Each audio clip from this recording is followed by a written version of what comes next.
How Long Gone? Chris Black coming to you from New York City, and I'm joined by my woke podcaster co-host, Bim Jeans. What up, bro? Just being woke up in here. I'm woke in the traditional sense of the word, not the like you're literally awake right now speaking to me. Is you're I'm not going that far back in terms of it, but more so in the aware of injustices in the world, particularly racial. Okay, so I have a healthy distrust of the police. Today's been a big day in How Long Gone land because there was some Jake Tapper, CNN host, author, former How Long Gone guest, went on Scott Galloway, Prof G's podcast and sort of retold the story about us talking to him, and Jason in particular making a joke when he said his son loved cops, saying, how does he feel about minorities? Which is a really fucking funny joke, and I want to make sure.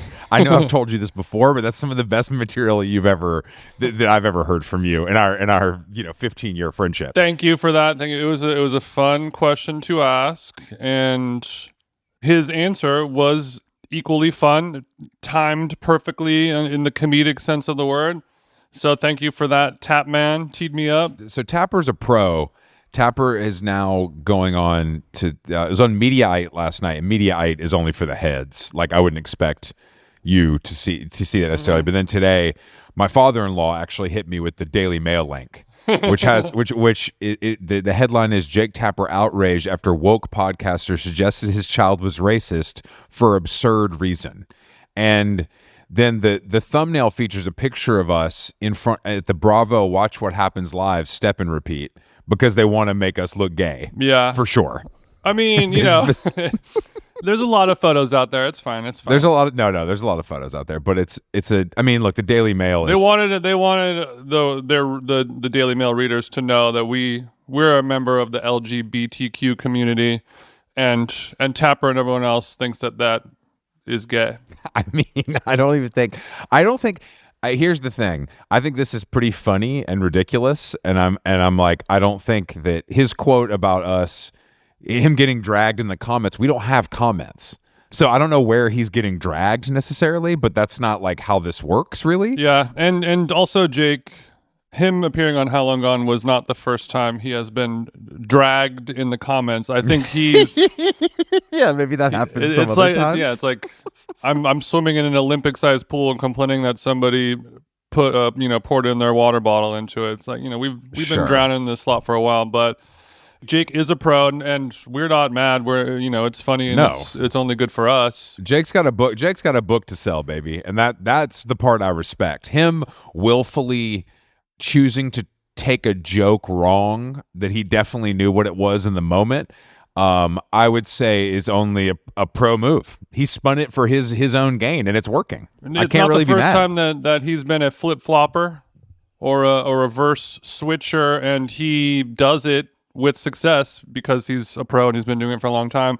Hats off to you, and I welcome the fun chat. But yeah, I pulled up the transcripts from his pod and our pod just to make sure what he was saying, and he did leave out some important details. Yeah, did he leave?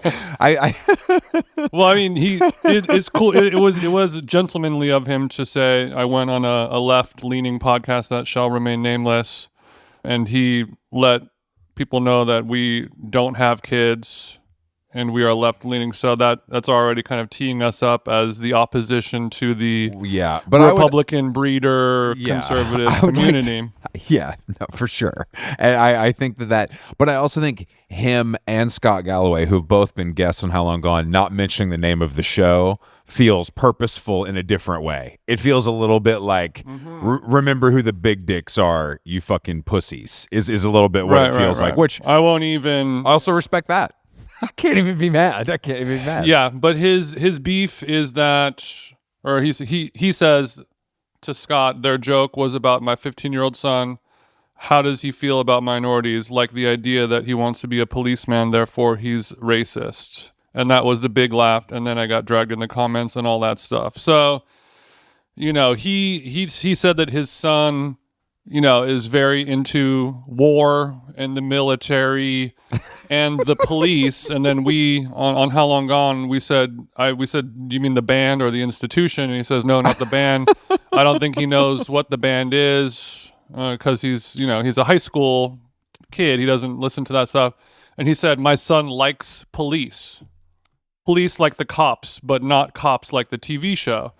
And then we said, so your son thinks the police are cool? I don't understand. And I think that's what... So the fact that Jake Tapper can't comprehend the idea that a teenage high school student in 2025 would not be loving the police. This is the first time I've ever met a teenager who's like, yes, I like the police. I think the police are cool. I'll say this. I want to be a police person. I'll say this. I agree with you. But we also don't encounter many 15-year-old high school students. That's true. So I do think this probably exists in the South, especially, or in places, I don't think it's that crazy. I do think it's crazy to want to be a cop. Like, don't get me wrong. That's fucking insane. Wanting to be a cop is truly demented, but at 15, your brain hasn't developed yet. Of course, you want to do things. He's probably not going to be a cop. He's probably going to end up doing something else. It's on the border, because I understand if your son is 3 years old and you like fire trucks, policemen, that kind of stuff. So at a certain age, it is excusable and normal to like the police and think they are cool. Once you become, a high school age person who's on the internet, your dad is a famous person who knows everything going on in the world. You read the news, you see the headlines. There's a lot of great, good-hearted police people out there across the world, but there are enough bad ones, the ones that have Punisher skulls on their fucking bulletproof vests, and they make it very clear that, like, hey, I'm a police officer for potentially ulterior motives that could involve... Look, on this side, it's fuck cops all day. That's how it's going to stay. That's how it's going to be. I don't fuck with that stuff. We don't like authority over here. That being said, I hope Jake Tapper sells more books. I hope his Biden mental decline tome flies off the shelves. I hope the Goodreads reviews are through the roof. I don't think we're going to help much in that realm, whether it be him coming on How Long Gone to promote the book or him willfully getting a joke wrong to Prof G. I don't know if that's going to help sell books either, but it did get people talking. And also the big laugh was not us asking him how his son feels about minorities. The big laugh was Jake waiting a beat and saying, bro. Saying that he believes that his son is pro-minorities. That it's just a funny thing. I'm sure your son is a great person. I don't think that he's a racist radical, and I don't think he wants to quote unquote clean up the streets and all that stuff. I think you've raised him to be a good young man, and it's commendable that he wants to do good in this world, but you also have to recognize that there are a lot of bad police people out there, and it's a real fundamental issue. And pretending that doesn't exist is the true problem. And it's very easy to turn a blind eye to that and say, hey, we have to respect our authority and our police and our military when you're a rich white kid living in the suburbs. And it's a lot more difficult to trust the government and the police when they're arresting you, your family, and everyone you know. And that's that's when they're lucky. Yeah, that's and when they're unlucky, they're getting shot or choked or whatever it may be. And look, even though I don't like the military, it's only because they get to board first on Delta. That's really the only beef I have with the military. I mean, I can't. You've made it clear how you feel about the police. The military, they know what they've done. I know they're protecting our borders. I know they're blowing up preschools and hospitals with drones from Maryland. But the worst offense is them being able to board a plane. There's nothing I hate more than that. But yeah, I mean, I think that Tappergate, but also the podcast ended, if I remember correctly, with him being like, I got to come back on. Yeah. And us being like, bro, when we do the show in DC, you got to be the guest. He's like, hell yeah, sounds sick. So I don't even think he thinks this is bad. I think this just got pulled from this gallows. I think this is just good for them. I don't think he's actually upset. You know what I mean? He's not actually upset, and I'm sure we will live to fight another day. And this is just, welcome to the big leagues. People play differently with these sort of, institutions and people who've been playing the game for decades. Yeah, absolutely. I mean, Scott Galloway's worse to me anyway, and we don't have to get into that. But I'm happy that we were able to do this. And as Ian pointed out, the idea of someone reading the Daily Mail and clicking on How Long Gone and then going to listen to the last episode with Jonathan, where we're talking about the Dick Dock in Provincetown, that is a dream scenario. Yeah. That is a dream scenario. So if you have come to How Long Gone for the first time to check out the left woke liberal media landscape and two political pundits discussing hard-fought issues in the world, we apologize for teaching you what time of the day is the best time of the day to get your dick sucked by a goblin under a bridge in P-Town.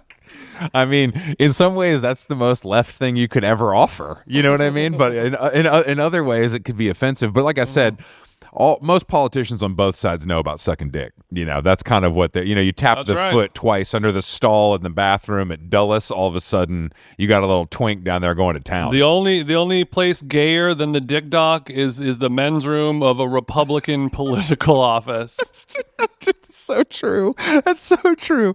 Oh shit. All right. Well, look. Thank you, Jake Tapper. We'll have you back anytime. Mm-hmm. And I hope this Biden book does well. He's getting a lot of press for this book. I mean, partly because he's doing it, but partly because I think people are really engaging with it. I really commend them for getting it done so quickly while it's still an issue that people actually care about. That's hard to do. Yeah, I mean, like I said, Tapper, not the first time he's been under scrutiny. If you read the comments on anything he's done, people are not really into him. Oh, yeah. Tapper, we had you on because you're good at talking and we can argue and have fun and bullshit for an hour and live to fight another day. Also, most people perceive him to be a liberal person. I mean, he's on CNN. He's been under scrutiny over the years for playing some both sidisms and flip flopping. We hate rewriting the narrative. It's like if I all of a sudden was excited about the new Frank Ocean album. You would be disgusted. The flip flopping would be you couldn't even talk to me anymore. That is true. Yeah, Frank's dropping 3 albums for you soon. I'm sorry about that. Oh, thank God. 60 songs to go to sleep to. Just what I need. Hopefully I can get them on 120-gram blood-colored vinyl or something, to make it really special. Speaking of, I saw a band, I forgot who, an Australian band, and they made scratch and sniff vinyl that is meant to duplicate the smell of Gwyneth Paltrow's candle that smells like her vagina. Was it Emil and the Sniffers? It was not, because that'd be a lot of double entendres there. It would be. I mean, it's a good guess. I love those crazy Australians. We're done with our Jake Tapper tea. Really, really quick. I just wanted to do a quick plug. How Long Gone will be coming to a few cities this summer with some more live performances to be announced. But go to howlonggone.com. And you could check out our tour dates and buy tickets. We're going to be in Chicago, Toronto, Minnesota, and Washington, D.C. Maybe we should get Tapper out there for the D.C. show. Time to get Tapper. I'm going to email Keith McNally, get us a table at Pastis, D.C., or Minetta Tavern, D.C., and we're going to break bread. We're treating you, Tapper. Burger on me. Bone marrow on TJ. Bone marrow burger on How Long Gone. Eating bone marrow proves that you're not woke. You know what I mean? That's the thing I think we need to remember. That's right. Sucking it down. Jake Tapper and I are going to have a marrow slurping contest followed by an arm wrestling contest. I'm a lefty. He's probably a righty. No pun intended. No, I am literally left-handed, and he is probably right-leaning. I forgot we're both left-handed. I always forget that. We are both left-handed. I think he can handle left and right, being such a both-sided flip-flopper verse person. But it's only fair to go left and right, and then we'll see who the real man is. And just because my man Jake looks like Sean Hayes from the Smartless podcast has nothing to do with his fitness or fortitude. No, he's levels, in pretty good shape. He's in pretty good shape. A strong guy for his age, for sure. He's in good shape. That's why he birthed the. He looks great. That's why he birthed the linebacker. Yeah, I wanted to talk to you about something. Corn-fed steel on the O-line. Something I've been seeing on Twitter and Instagram, and I believe it was birthed on TikTok. And then I heard Joe Budden talking about it today. But have you seen these videos where guys, like hood guys, call their friend and say goodnight? No. Dude, so it's like, sounds sensational. it's literally like 11 p.m. and you just call your homie. You're like, hey man, I just wanted to say goodnight, like sleep well tonight. And it's so fucking funny and people lose it. Like, bro, what the fuck you call him? Like Luke get mad. It's a really good kind of masculine prank that I hadn't seen before until this I had not week. seen that either, and I would love to see some examples of it. But hopefully, it'll teach some people some emotional open-heartedness. Well, I think the idea is it gay to tell your homie goodnight? Which I don't think it is. Of course it's gay to tell your homie goodnight. Unless you are sleeping in the same room, like on tour in the hotel, but you just call your male friend out of nowhere and wish them a good night. I'm saying, if I have to lean one side or the other, I'm going to lean gay. I would say this though, I guess when like if you and I were on tour and we're staying in the same hotel, yeah, and we're on the elevator, and we get off the elevator, and you go left, I go right. Once again, that's not a statement. That's just saying, our rooms are in different places, and I say good night, see you in the morning. That's normal. That's fine. Yeah, that's fine. Okay, that's fine. Because that's I would definitely prefer something if you I've done. hit me with a later, bro. But if you must say I'll take good it. night, Jason. I don't think I would say good night, Jason. It's something to think about. I just, Jason. I just don't think I would say it in like a funny voice, Right. No, it's not easy because you get in your head about it as a straight of how to say good night to another straight man. It's crazy that this is something that we were forced to think about because of TikTok. Yeah, it really is. There's a spectrum of manliness, and I think that you don't have to be a gangsta type to have reservation or pause about this act. It could just be a regular old 15-year-old gamer. That's true. Yeah, gamer. Yeah. You think Kai Cenat's calling his homeboys and saying goodnight? No. He's too afraid of people thinking he's gay. I don't think he also doesn't sleep because he has to stream the whole time to make money. So he doesn't really, he doesn't understand what bedtime is. When the machine that holds his eyelids open against his will need to be, when that needs to recharge overnight, when you got to plug in the USB-C, then and only then. I got to plug in my eye-opening robot so I can get some sleep. Oh, Jesus. I did teach my eye-opening robot how to do a backflip as well, and he's low-key sick with it.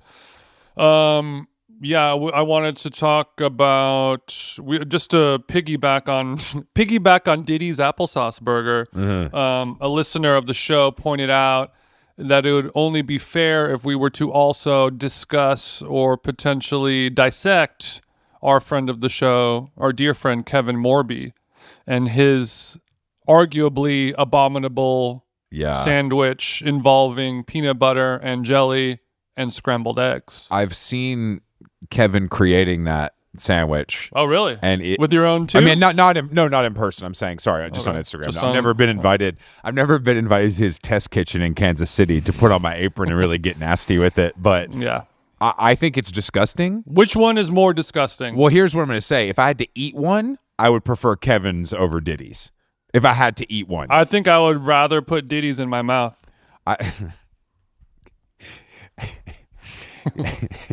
Okay. Look, beef and sweetness, these are worlds that play already together. But I believe that this is, I think Kevin's made a version of sort of a breakfast sandwich. It's like the white boy bacon, egg, and cheese. Oh, I'm familiar. I read the ingredients. It was peanut butter and jelly and scrambled eggs. Here's what I'm saying. I like those three flavors more than I like applesauce and hamburger. Okay. That doesn't mean I think they'll taste good together. I just mean I'm going to hedge my bets on that because of my flavor profiles. Yeah, I mean, if I were to have a piece of, like a small little piece of steak, like a little A5 Wagyu cube that was cooked on a hot stone in front of me by a coked out server at a Las Vegas restaurant, and then on top a little Fuji apple reduction, I would probably put it in my mouth and chew it, and it would be yummy. But if somebody's like, here's some scrambled eggs and here's some chunky peanut butter, put those together. Nobody said chunky. Don't do that. Nobody said chunky. Okay. Nobody said chunky. Chunky or could be a okay. smooth GIF. Okay, well here's the other alternative angle. Okay. When you're eating a pad thai, extra egg with some crushed peanuts involved, a little egg and a little scrambled egg in the pad thai touches. I have no problem with that. Yeah, interesting. I actually... Oh, God. This plot is thickening. Maybe I am leaning Morby. I think what we're going to have to do is, when I'm in LA for EatsCon, get your tickets. This is the Fat Boy 100 Men versus a one gorilla debate. Yeah. I think when I'm in LA, we should put on your chest rig, set up an iPhone, and you're going to make a burger with applesauce, the Morby special, and the viral Caesar salad Cheez-It combo. And the Caesar salad with Cheez-Its is going to be kind of the side that we pair, and we'll have to try the two sandwiches and see how bad it is. Okay, so the Cheez-It Caesar salad is literally just a Caesar salad, but you put Cheez-Its on it as the crouton, right? I believe so. There could be some other elements. But that's the main takeaway that I've seen. Yes. Right. So that's not necessarily a very far bridge to cross. No, definitely not. You can imagine replacing a crouton with a cracker or a cheese flavored cracker. I mean, ever since I had that Caesar salad at the corner store that was an abomination, I've stayed away from creative Caesars, but I'm willing to dip my fork back into the bowl if it's created by TJ and it involves Cheez-Its. Yeah, I would say as a Caesar enjoyer, I'm definitely leaning more conservative, traditional, fundamentalist. Yes, Caesar salads. I'm a libertarian when it comes to Caesar salads. Yeah, I mean, I want my Caesar. Two things I hate on a Caesar. Number one. Yeah, grilling the lettuce. Oh yeah, that's completely unnecessary. I agree. And obviously, when you grill some lettuce, you get some flavors of char that are fun and complex. But you also literally melt lettuce and turn it into a carbonated mush of some kind. That sounds like a kale chip to me. At a certain point. Yeah, I mean, well, if you were to dehydrate it, then it would be crunchy and pleasant, perhaps. But you're saying, when you grill it, it just gets a little bit. It takes some of the water out, and it just takes flavor away. It turns black and mushy, you know. Yeah, that doesn't sound too good. And unless you're like a real, true flame daddy grill master, and you're nasty balanced with it. The perfect level of temperature, time, heat source, distance, smoke, blah blah blah. If you're Francis Mallman. Maybe we can do that, but 9 times out of 10, your line cook at Bandera Grill is not going to do a great job hitting those sweatshop romaines onto the flat top or whatever. The other one is when they don't cut the lettuce and they leave the big giant, I hate that. 12-inch pieces of gem lettuce. They're like, hey, maybe, how about you do it? Yeah, I don't like that at all. I don't like having to pull out my steak knife for the salad. Yeah, course. To me, it's deception. It's trickery. It's like it's less work for us, more work for you, under the guise that it is different and novel and more gourmet because we haven't cut the food up for you into bites that fit into your mouth in polite society. I completely agree with you. I think a traditional Caesar should be left alone, but the addition of a Cheez-It obviously sparks my interest and also feels like it's in the same. It's in a reasonable zone to me. Not, of course. The one I had at the corner store had the everything bagel cream cheese bites as the crouton, like a gusher though. Like you bite on this little everything bagel cube and the cream cheese squirts out. Disgusting. Disgusting. Cream cheese is kind of disgusting. That's the thing. I don't mind it on a bagel, but like the thought of it is disgusting because it's in the mayo family for me. Yeah, and I think that cream cheese on a bagel, it's still sort of existing in a solid state. Yeah. But cream cheese in a molten center of a cube where it becomes sort of wet and lava-like, not good. Potentially danger, A really hot liquid cream cheese has a sickly feel to it. It's not that hot. I'll say that. It's not like It's not like the veggie burger at fucking Shake Shack. You know what I mean? Where it's like, oh shit, I'm on fire. It's not that bad. That little Juicy Lucy. It's just it's just not necessary. It's just a gimmick that doesn't feel good. Yeah, motherfuckers will do anything to a Caesar except make it perfect. We can't ideate too much. Let's just keep it. The best steak has salt on it. Yeah. And then years and years of skill, technique, and practice. I think that us creating some cooking video content, strapping up my All Lives Matter chest rig camera, and whipping up an applesauce cheese burger in the style of gray-haired Diddy Combs, and then a PB and E. PB and E. Honestly, we can have Morby. If Morby's in LA, we can just have him come over and make us. He has to do those for us. Yeah, that's a good point. Bring him into the test kitchen. Let's get Morby in the test kitchen. He's working on a new record, but I'm sure he can put down the acoustic and pick up the spatula. Mm-hmm. I think there's time. Yeah. And I'm happy to shop for you. You tell me what kind of bread you want, what brand of PB you want. Do you want the eggs that are kind of blue? You want the brown ones? Knowing his ass, he wants the Kroger specials. Mm-hmm. No gourmet shit. He wants Wonder Bread and Kroger brand eggs. Which I hope is true. That's the only way to do it. I agree. I wanted to move into the world of Hollywood. Friend of the show, Adrien Brody, has been showing some of his art lately. And I think he's been making this awful Mr. Brainwash, Alec Monopoly style art for years and years now. But I think people are really finally starting to see the full breadth of his work. And our friend of the show, Andrew Steele, tweeted about it, saying, this is going to make a Palm Springs Airbnb very happy." It's when you go into a Palm Springs Airbnb and you open, the white leather couch and clear marble table or whatever, and then just like a hot pink Marilyn Monroe with a $sign gun and the Monopoly guy, that's what Brody's up to. Yeah, it's very Alec Monopoly, Mr. Brainwash. It's just another one of those instances where we've given someone who's rich and good at something too much of a leash to create. This goes back. We gotta. But then you think about when Scarlett Johansson put out an album, it was actually kind of good. You know what I mean? There's rare times where this works. The fine arts, I can't think of a time except for De Niro's dad, but that's his dad. Yeah. I don't know if Adrien Brody is one of the least cool people on earth, which is fascinating because he's such a great actor and so good looking. Every woman I know is in love with him. But do you think they would be in love with him after 2 hours at dinner where he's talking about his practice and then he shows you some pictures from his studio and it looks like the trash can by Alec Monopoly's house? Like, do you really, you know what I mean? Like, and to use TJ terms, do you think that would make the pussy dry up?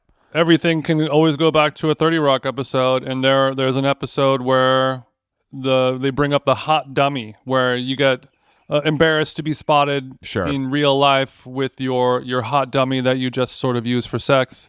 And I think that if you were to go have a sushi park meal with Adrien Brody, he is hot enough to listen to him talk about his making of beats, his contemporary fine art.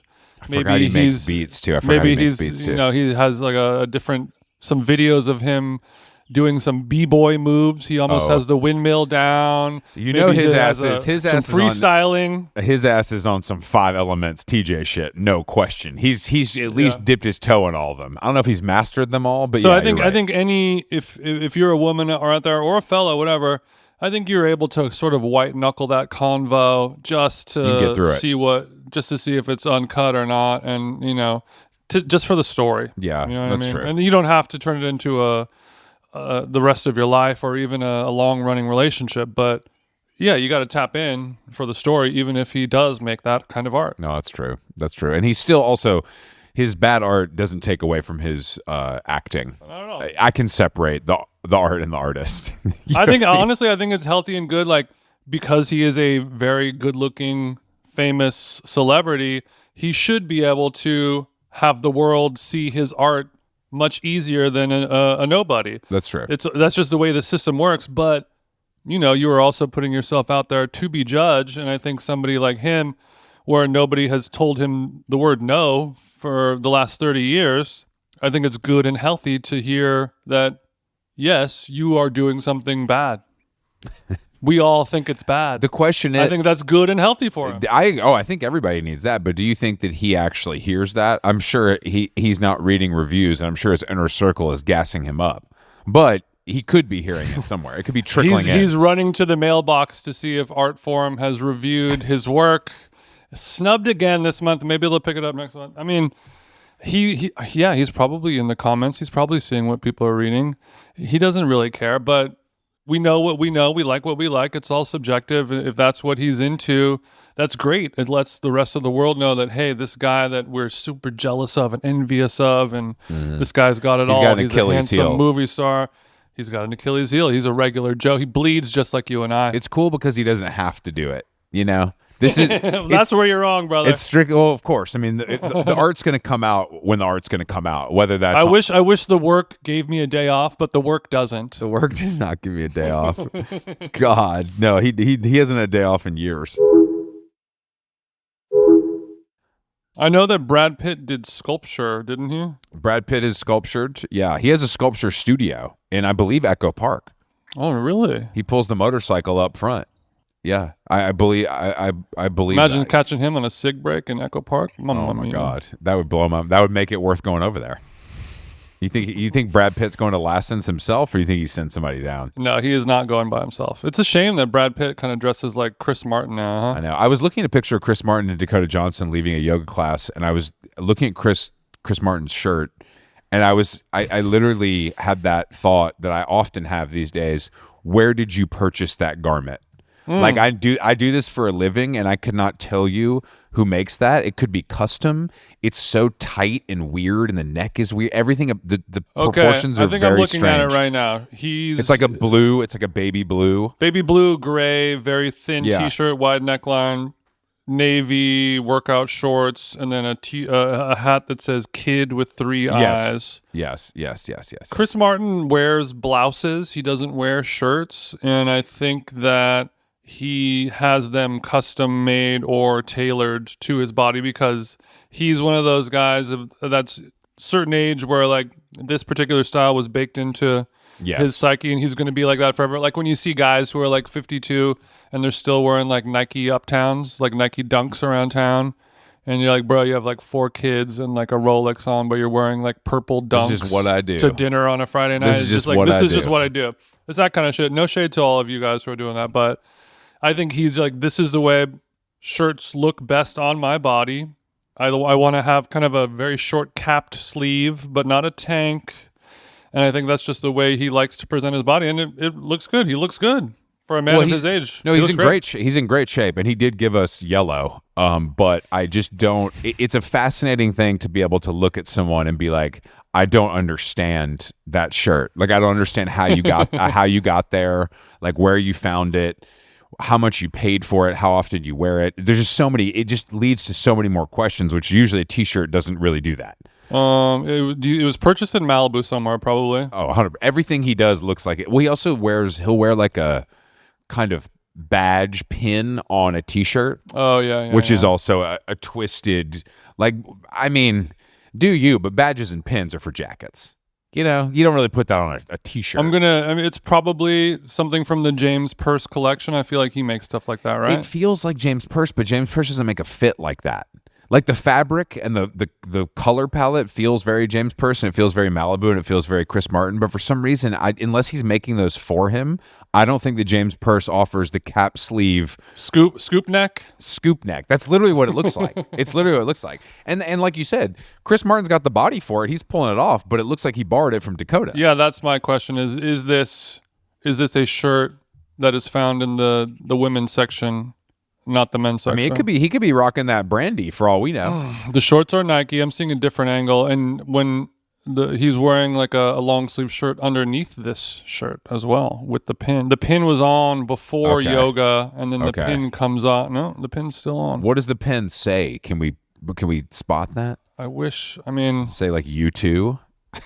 Is it like a Pixies pin? Like it'd be cool. Oh, I'm zooming in right now.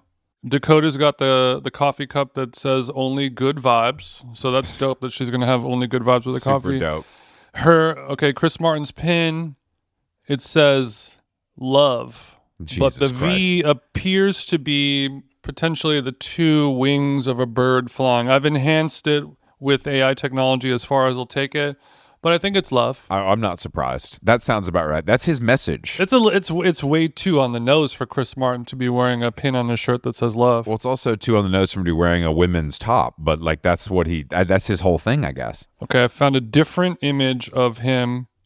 We're in a completely different day, and he's wearing the same pin. And I've found that the V in love, I don't know if it's maybe bat wings of some kind, but the O, the hole in the center of the letter O, is actually a heart. That is something else. This guy he believes in love, man. Everything he does feels like it's for charity, you know? Like every single thing he does feels like he's got to like have a message. Mm-hmm. And I don't know if the pin is the best way to express that. I would say the pin and this message of expressing love and gratitude and all that stuff is just sort of his atoning for the sins of being an absolute poon hound. Oh, legendary stickman. Has to Legendary. Working all angles, all sides, and he probably feels a little guilty. Yeah. And that's why he wears rainbow bandanas around his wrists. And God bless him, honestly. God bless him. I would say that Chris Martin has given us more than he has taken away. Would you agree with that? 1,000%. He's net positive. Unless you're a model in Los Angeles between the ages of 18 and 27, he is as harmless as a shoe fly. Well, I think he's also been in. I mean, he was obviously with Gwyneth, and then he's been with Dakota Johnson for a long time. But I'm sure that there was a couple years there where he was, you know, he made some pit stops to all. You know that his ass is pulled up to a 22-year-old model's house in that little BMW electric car. You already know in Chris the Martin's, I-8. You already know he's driving the I-8. She's like, yeah, just honk when you come out, and he's like, I'd rather not. It's it's actually noise pollution. No. He's afraid that the horn will dry up the pussy. I see, because it's such a not manly horn on the I-8. And now that I think about that, he sort of is. You know how there's like Mario and then there's Wario. There's like the good version, the evil version. Yeah. Is Chris Martin the good version of Russel Brand? Is Russel Brand the Wario to Chris Martin's Mario? I don't know why you put those two in the same category besides them hailing from the same country. Okay, they both hail from the same country. They're both about the same age. They both wear loose-fitting, tight scoop neck clothing. Loose-fitting, tight clothing. They've mastered that. You're right. Chris Martin likely to pull up to the crib in a BMW i8. Mm-hmm. Russel Brand at a certain time in his life, just as likely to be pulling up in a BMW i8. True. Until very recently, until Russell flip-flopped, he was very concerned with environmental climate issues and world hunger and love and spreading these positive messages. And then he was shunned for doing a bunch of bad stuff, and now he's on his pirate ship with the only people who will pirate with him, fellow bad guys. I see where you're going with this. I think it's unfortunate. It feels, even though not wrong, that Chris Martin is somehow catching a stray, you know? That's fine. He's a good version of a personality type. Yes. And physiognomical type. I'm sure they know each other. I'm sure they used to hang at some point in their lives. And at a certain there's a time about 6 years ago when Chris got his last text message from Russel Brand, and everyone who has worked with RB, you know, from Get Him to the Greek to Forgetting Sarah Marshall to all these films, there's a certain point where Russell hits you with the, you know, what are you doing this weekend? Do you want to hang out? And then you got to leave RB on red. It's when Jonah Hill opens the iPhone, it's got Soho House Malibu ? From Russel Brand, and you just Soho can't House respond. Malibu. You just can't respond. No, you're right. There's only if Russel Brand. You got to go. Can't respond to Russel Brand. Just can't under any circumstance. Yeah. I remember I went through that a few times during COVID. One of the few silver linings, in addition to How Long Gone and some other things, was that time when people who you are not fucking with come out of the woodworks and ask you about some shit, and you're like, oh damn! Not only am I not going to respond to this text, I am never going to respond to this person's text ever again, and that feels so good. Powerful. No, it's an unbelievable feeling. Do you know how many texts I get? It's unbelievable. It's unfucking believable, dude. It's really, you're right. I think that there is power in that. And COVID, since I had COVID for all 5 years, I was always in bed. So I couldn't really respond anyway. Yeah, nobody can expect you to reply to all of these messages in your condition, Kris. No, of course not. No, of course. I guess speaking of other pods, a lot of people were upset and wondering how random it was that 91-year-old Jane Goodall went on Call Her Daddy. Mm-hmm. I got a text from my friend Shiv being like, when is How Long Gone going to respond? I'm like, I have no response to this. I think that, like, of course, first of all, personally, I don't give a fuck about talking to Jane Goodall. I know she's a legend, and I'm sure it'd be great, but I feel like, we always get a little annoyed when someone has an agenda. Who has more of an agenda than Jane Goodall on Call Her Daddy? Mm-hmm. Like, did you see clips? I didn't even see any clips. I did not click any. I mean, people were pointing out how funny it is that a podcast where there's normally people talking about, I don't even know what she talks about nowadays, but breakups, basically. Dealing with tequila shot hangovers, IV drips, hot guys, how to give a blowjob, whatever, et cetera, et cetera. And then to have, Dame Jane Goodall on. And let me guess, does she think that we should kill the monkeys or save? Monkeys are good. Okay, cool. All right, so we got to keep saving them. Okay, cool. Thanks, Jane. Too much of an agenda. So I don't know. Maybe she was coming alive like Conan on Hot Ones or something like that. We're like, bro, you didn't see Jane on Call Her Daddy? She spilled, mama. Jane was like, have you guys seen Real Housewives of Utah, Real Housewives of Salt Lake? It's unhinged, literally. That would be so cool. Because I bet Jane Goodall is cool. Like, I bet she's probably... I don't know, bro. I think she could be cool. Remember that Netflix documentary like a year or two ago about the woman who like raises monkeys? Oh, yeah. The monkey was called Tonka, and it'll like throw its feces at you if you don't give him like a Diet Coke or something like that. There's been a great monkey storyline on Righteous Gemstones where he Bro, that season was over a few weeks ago. Yeah, but I don't watch. That's the only show I watch, really. I actually like it. I'm just saying you're not watching it very well, considering the finale was over a month ago. No, but I like the monkey storyline. The monkey storyline is fabulous. I didn't see it going as far as it did, I guess is what I'm saying. Yeah, I mean, sometimes Carolyn gets jealous of Bean in a similar situation. When I make Bean feed me grapes and, wipe my ass like Keith McNally's wet nurse. I love you making Bean, like teaching him how to bring you like a bong would be really, that'd be a good use of your time. Teaching Bean how to roll me a spleef. Yeah. Roll it up, bitch. Come on now. I said 30% Hestia. People are also upset about the stolen valor. I mean, I guess our nation's sluts are upset about the Skims nipple bra moving one click further down the line into the pierced nipple bra. I don't know who I saw that was like, I'm going to be pissed off if I take one of these off and the titties aren't pierced. Big bro, I think you're going to be just fine if you take the bra off. You're good, bro. You're good. I can imagine somebody being like, wait, you don't have your nipples pierced? I don't know. I think I'm just going to call an Uber. I'm going to get out of here. What's your address again? I think that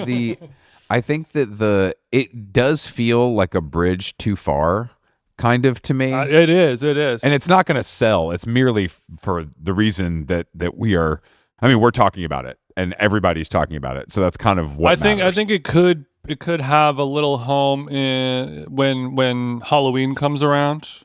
Because there's a lot of these things where it's like, here's my fake, tattoo sleeves or whatever, all these things where the average person is probably not going to want to signal that like, oh, I have like a swastika tattooed in my forehead. No, it's fake. You guys, don't worry, it's fake. It's totally fake. But when Halloween comes around and it's part of your weird, whatever costume it is, even if the costume that you have is not slutty enough, throw on the Skims nipple piercing bra and now you are Slutty Jane You're Goodall. back.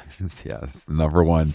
Predicting it now, that's the number one Halloween costume of 2020. I'm slutty Tilda Swinton, whatever it might be. Sounds great. Yeah, people were. It was. I mean, another genius move by Kim. I mean, she doesn't really miss. Did you see Kris Jenner's facelift though? It's wild, bro. Bro, she looks amazing. That's as good as it gets. Like you ain't gonna top that. And I want to know how much it cost. I really, if anybody knows or has a guess how much that costs. At that point, does it matter though? Oh, I just want to know. I don't. It doesn't change the way I feel about it. I just want to know to understand what the best cost. Right. I mean, over under is $2 million. What do you think? Oh, that's tough. I think less, actually, because I think that like regular people are getting them for 75 or 100. So 1,000. So I can't imagine it touching $1 million even. I could see it touching 500. Yeah. Okay. I mean, depending on recovery time. Also, if she's staying in because you can't be seen. So maybe you need full-time nurse. It takes like months. Like you can't leave the house for a long time. So I'm not including staffing and room and board in this. Yeah, and just the standard petty cash, walking around money, your per diems for your team and everything like that. But it says transformation likely included deep plane facelift, neck lift, blepharoplasty, eyelid surgery, brow lift, facial fat grafting, dermal fillers. And it says that the facial rejuvenation performed by renowned New York City plastic surgeon Dr. Stephen Levine is estimated to have cost between $150,000 and $250,000. That's light work, bro. Okay, so Stephen Levine, come on, How Long Gone? Let's talk. I want to get the details on this. Yeah, because I mean, if you are this person, are you giving it to her for free because you're going to be booked and busy for the next 10 years just based off of her? No. But also, no. It's like it can't just be like, oh, hey, what's up, Kris Jenner? I charge $200,000 for this. Here you go. I'm either giving it to her for free or I'm taxing the living fuck out of it because you're charging Kris Jenner full price because you have. But I'm saying, do you create a new full price that is a even higher number because she? I see. Yeah. Do I like? Is it $2 million? I don't think I don't think you can gouge her. I think you can charge her full price. And that everybody's okay with that in the situation. I don't think Kris Jenner's coming to the plastic surgery expecting a discount for her to post about it. You know what I mean? And sure, the guy knows also that people will be so interested in who did it that his name will eventually come out and he will reap the benefits. But there's only so many people on the planet that can afford it and will do it. It's a small market at that level. It's a small market, but there's enough for him to be booked and busy for the next number of years. Totally, of course, totally. But I think you can charge her full price and still get the name recognition without having to be like a bad guy. I wonder how hard it is to do a full facial rejuvenation when it's already happened. What do you think this is? How many facelifts do you think she's had since she's been alive? It's tough. I mean, the technology. Is this her 7th go around at a certain point? No, I'm sure it's. I bet no, it's probably not that. It's probably not that many. But I do feel like that it's the technology has come so far that it's like maybe you just kind of you do one or two and they're like, all right, you know what? I'm going to give it 10 years because I know the robot's going to be able to do it better. And you kind of wait it out because I'm sure if she 80s, has it every 10 years, then. She's been probably doing it since the 90s or something, for right? Sure. Oh, definitely. Love Kris Jenner. Shout out to the boss. Well, yeah, she looks great. Shout out to the boss. It ain't tricking if you got it. Spoken like an expert. I was talking to a couple friends of the show, and maybe they said they didn't want to be mentioned, but it was an interesting story involving Tom Cruise's Mission Impossible and our beloved Delta Airlines. It's funny. I talked about Mission Impossible with a friend of the show last night in New York. He went to the premiere and we were talking about the stunts. I can't believe Mission Impossible is coming off the tongue this much. I know, right? And I was listening to a friend of Matt Bellany on The Town, and they were talking about how this is like the last Mission Impossible. It cost $400 million to make, and years and years and years of filming and recutting, like going back to COVID times and all this stuff. And the first week it's going to be destroyed by Lilo and Stitch 2. You know what I mean? It's just like how funny it is. Nothing you can do about that. Nothing you can do about that. But I guess I'll probably still see it just to pay respects to Tom Cruise, and even despite his popcorn eating habits. Yeah, when I was talking about it last night, Ryland went to the premiere and he said that he's like, he does all these stunts himself. That's the whole thing. Yeah. And he's like, I don't think people realize how hard it is to hang on to a helicopter while it's flying and pull yourself up. You know what I mean? From the feet, like that's unbelievable. And this guy's 70 years old. But he is so short, and pull-ups are a lot easier when you're short. But definitely, but still, like when it's moving and different, it's insane. It's insane. It's insane. It's really impressive, and I think it's the power of Scientology that keeps him able to do this. And that's a good reason. Yeah, and to stick with it. To me, it's a bummer where he used to be booked all the time because he was a charismatic, good actor, and now I really just want him to go back to acting, like do a courtroom procedural, do anything. Like it doesn't have to be this stunt proving ground thing where it's like entering the Brian Jones, I want to live forever type shit. I'm never going to die. I'm always going to be number one. I'm going to do my own stunts until the day I die, because otherwise that means I'm old, and I'm not old. I'm Tom Cruise, he's got a lot of time on his hands since he's an absentee father. Suri hasn't seen him in 10 years. So He's hanging off the fucking helicopter while his daughter's, begging for food. And he's supposed to be boinking who? Ana de Armas? Yeah, Ana de Armas. Bro, Tom, I mean, first of all, impressive. Unfortunately, he probably bagged her with fear-mongering tactics. Disingenuous. You mean he told her he did the classic "You'll never work in this town again" Harvey Weinstein voice? Yeah. Like, yeah. When you're her, the best, you have your pick of the litter. You can get whoever you want, gay or straight. They are going to do whatever they want. Whatever you want to do, you can have whoever you want. We don't need to go with a 5'2" Scientologist, mama. I think there might be more to it than that. There is more to it. I'm sure he's very good with the dog, whatever. That's going to be awkward when they break up. I don't know. God, I hate that. But anyway, back to the story. So a couple friends, they were flying from New York to LA on Delta. The plane was delayed, I think maybe 4 or 5 hours. Ooh. And then, when they do it's going to be delayed for a while, they bring the cart out with the chips and, bottles of water and things like that. He said for this particular one, they brought everybody tote bags that were Mission Impossible branded with movie ticket vouchers that they can use to go see Mission Impossible. Well, isn't that fun? Well, the interesting part is that this has not been really publicized anywhere, and I think that it to me it reminds me of like ticket buys for album sales for Jay-Z is going to buy 100,000 copies of The Blueprint so he can make sure that he's at number one. Definitely. So is this a ticket buy where they're able to write it off as a marketing expense, and then they're only giving it to people who are flying to and from LA and New York, i.e., people that could be in the biz, people that could be potential, Emmy or Oscar voters? Is it a 4-year, so... No, it's definitely that. I just thought it was interesting. It's definitely that, but it's smart. Like, why not? It's really smart. But I'm sure like the Houston to Kalamazoo flight ain't getting the same treatment. They're getting the fucking Biscoff. No, they're getting tickets. They're getting the Dunkaroos and a applesauce cup.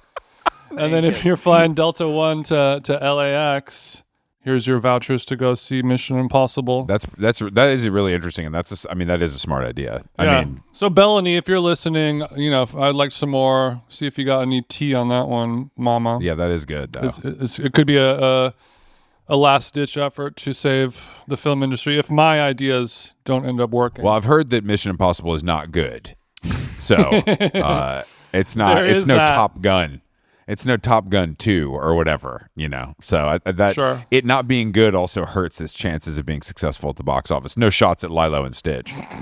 I wanted to, before we go, I wanted to talk about the Wednesday video because I really I got to say, it really brought me back. For our listeners at home, Wednesday is a band. The song's called Elderberry Wine, and the video takes place in like a small town southern bar, and it really just brought me back. I got to say, it was a perfect.